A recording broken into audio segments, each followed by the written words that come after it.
Diabetes అంటే కేవలం sweets తినడం వల్ల వస్తుంది అనుకుంటున్నారా?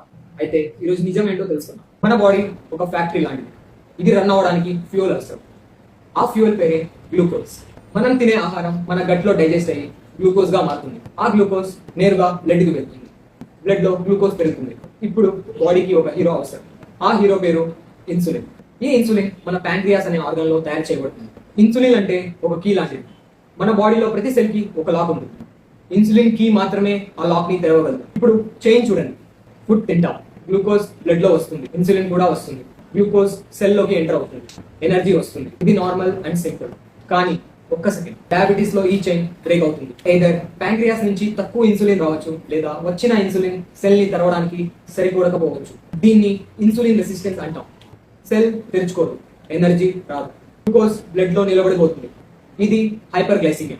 ఇప్పుడు ఊహించుకోండి, మీ బ్లడ్ వెజల్స్ తో ఎక్కువ గ్లూకోజ్ తిరుగు